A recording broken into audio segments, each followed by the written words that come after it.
जरा योग सूत्र के ऊपर बात कर लेते। आप सब शायद वाकिफ हों कि योग सूत्र के अंदर 4 अलग अलग अध्याय हैं। समाधिपाद, साधनपाद, विभूतिपाद और कैवल्यपाद। यह योग सूत्र एक मानव के जीवन में किस तरह उपयोगी है, हम इस विषय पर यहाँ महर्षि के सूत्रों को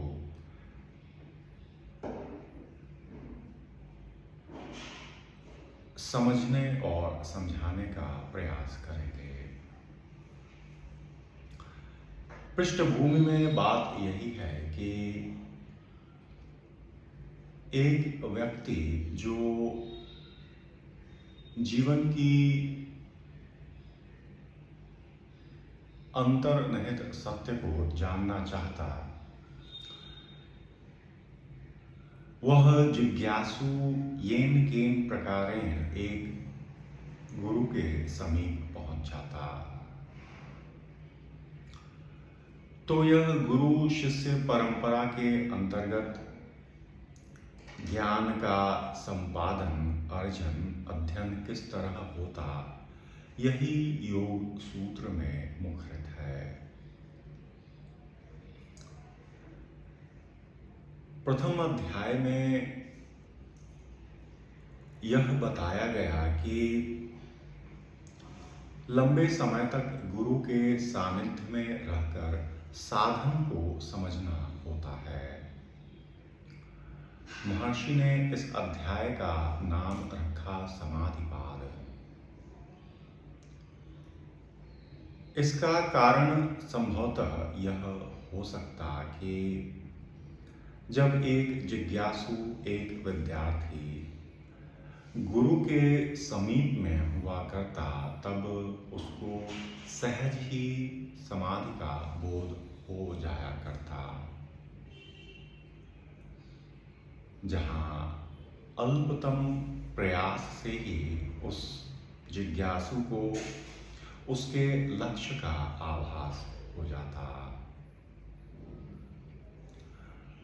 इस दौरान गुरु विद्यार्थी को अनेकों प्रकार से तैयार करते हैं।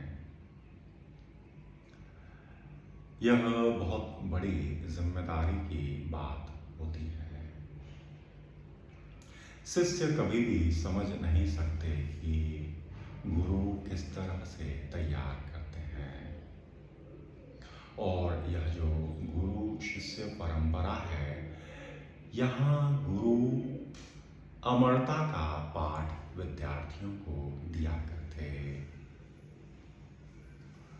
और अनेकों समय विद्यार्थी गुरु की बात, उनके काम करने के तरीकों को समझ नहीं सकता है।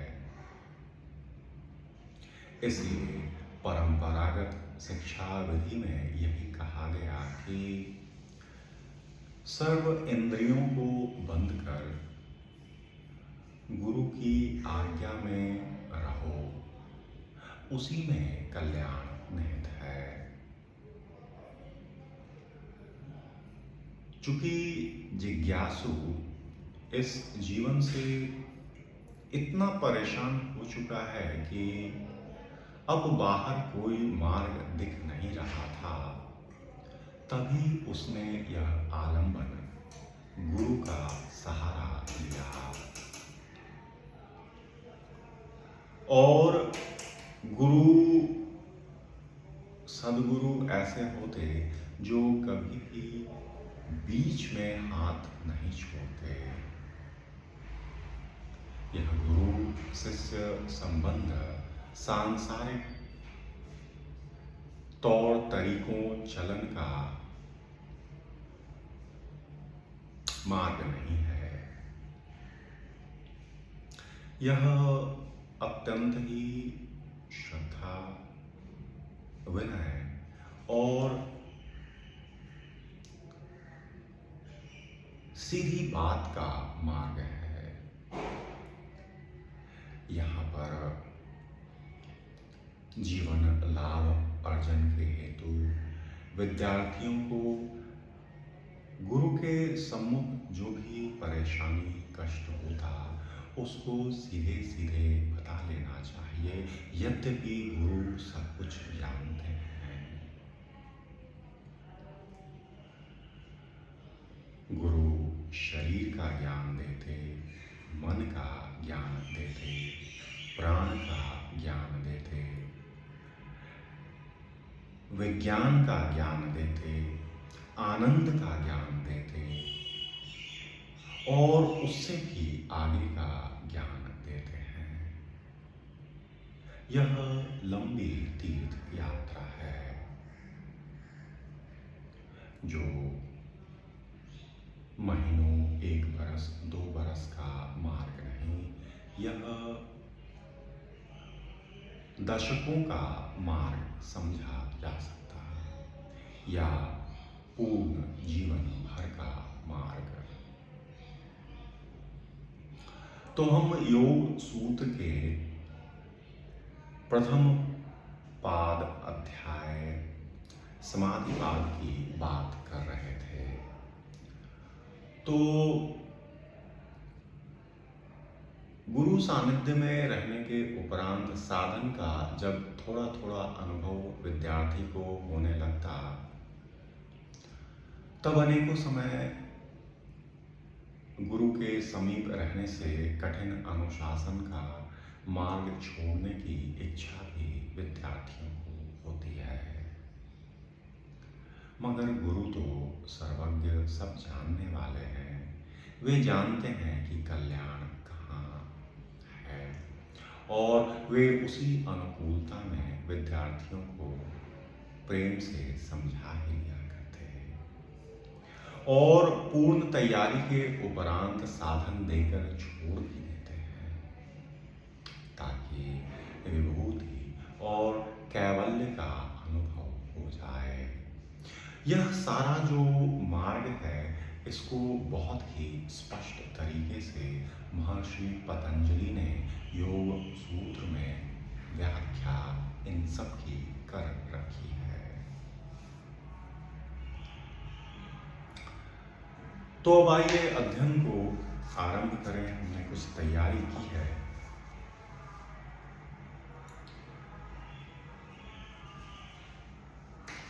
प्रथम सूत्र जिसको अथ योग अनुशासन कहा गया है, उस पर बढ़ने से पूर्व इन बातों को सुन लेते हैं। समाधि का अर्थ योग है, वह योग का अर्थ है समाधि। यह जो प्रथम अध्याय है योग सूत्र का, वह इस समाधि और योग इनकी ही व्याख्या कर रहा है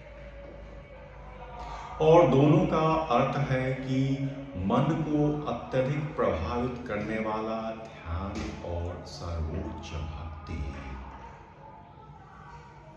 कहने का तात्पर्य कि यह पता लगा लिया जाए कि वह कर्म क्या है जो मन को सदुपयोग में लगाता है और साथ ही उसी कर्म में श्रद्धा से लग नित्य उसी की भक्ति करना, यही समाधि योग का अभिप्राय अर्थ है।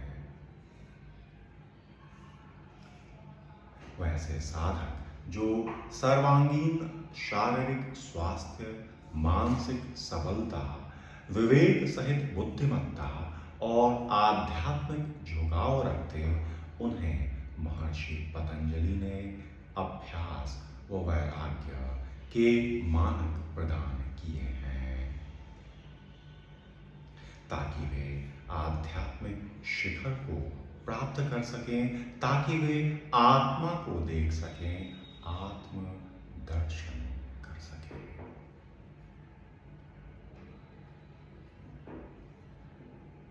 जो शब्द, चित्त, बार बार योग सूत्र में आता, उसको अनेकों बार सबों ने मन के रूप में ही अनुवाद कर बताया है।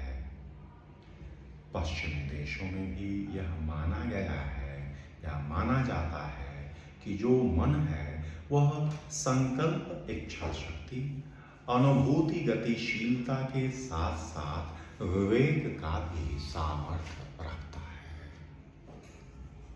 अर्थात सही गलत में उचित का चुनाव कर सकने की क्षमता व अवरोध रहित उचित संग रहने की दक्षता।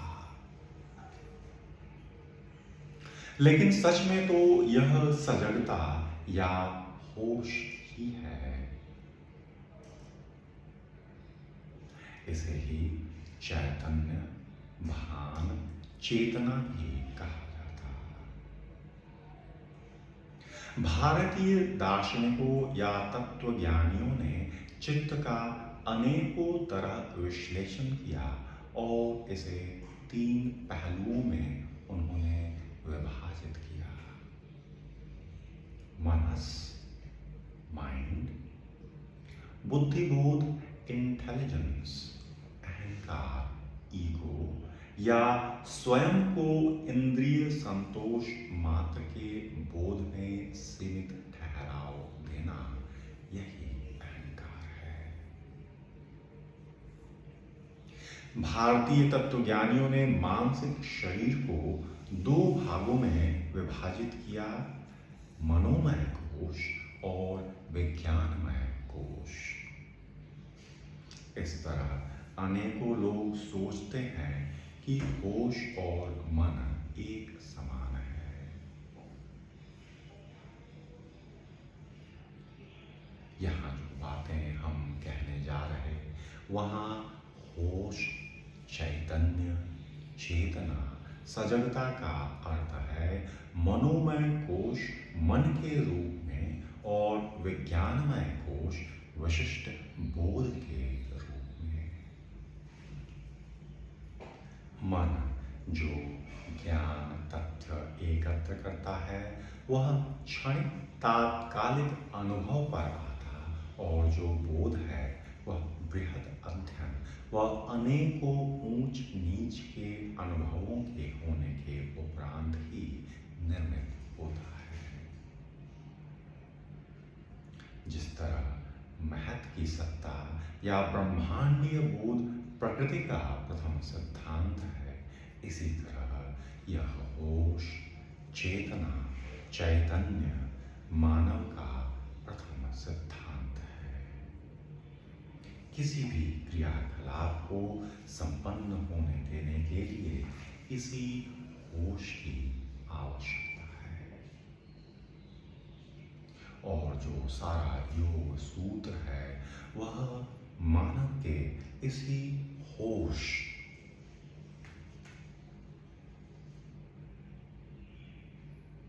का विस्तार है। इस पृष्ठभूमि के ऊपर